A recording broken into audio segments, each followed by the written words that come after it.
All right, we need to rationalize this denominator. And that's what the instructions are going to say, rationalize the denominator. And what that means is that we have a radical down here in the denominator, and we don't want that. Okay, your math teacher does not like radicals in the denominator. So if it is a single term like this, what we can do is we can simply multiply top and bottom by the same thing, and it will pop out. Now, for this problem, it's going to be easier if we realize that we can simplify this first. So we know that the square root of 18 can be simplified because 9 goes into 18, and 9 is a perfect square. So I'm going to write this as square root of 5 over 18 is 9 times 2. So square root of 9 times square root of 2. And now we know the square root of 9 here is 3. So this is going to become square root of 5 over 3 square root of 2. Okay, when you take that 3 out, remember there's no more radical. Now I have a radical in the denominator, and I want to get rid of it. Okay, I've simplified the denominator, and what I need to do to rationalize is I need to multiply the top and bottom by the square root of 2. The reason that I'm doing that is because the square root of 2 times the square root of 2, square root of 2 times square root of 2 is going to be just 2. All right, now let's go ahead and let's multiply. Square root of 5 times square root of 2 is going to give me square root of 10.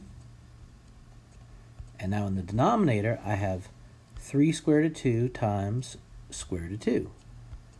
So here's the 3. Square root of 2 times square root of 2 is just 2. One more step to clean up the denominator, and I will have my answer. So this is the square root of 10 over just 6. Okay, you cannot reduce the 10 and the 6. The 10 is under the radical, and you're done. Now, if that makes sense, then go ahead and stop the video now. If you want to see me do this where you do not catch that 18 can be simplified, I'm going to work that below.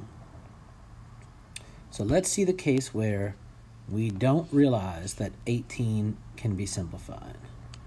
So we're going to have the square root of 5 over the square root of 18. And all you see is that you want to get rid of that square root in the denominator. So you're going to multiply top and bottom times square root of 18. Okay, now I will have numerator times numerator and denominator times denominator. Let's see what I get. So in the numerator, the square root of 5 times the square root of 18,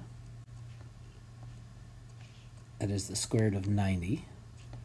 And in the denominator, square root of 18 times square root of 18 is just 18. Okay, so I have successfully rationalized the denominator. I don't have a radical down there.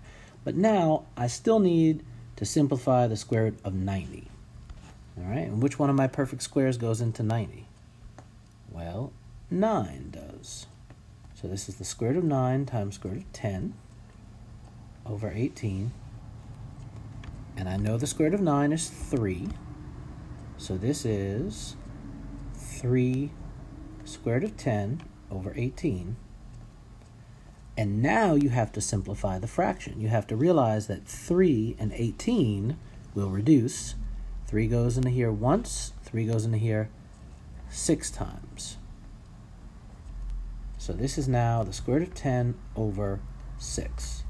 Okay, so it's the same thing. If you don't see in the beginning that you can simplify the denominator, you will get the same answer. But it's going to have one more step where you have to simplify the fraction at the end. So it's always going to be easier if you can simplify the denominator that you see in the original problem.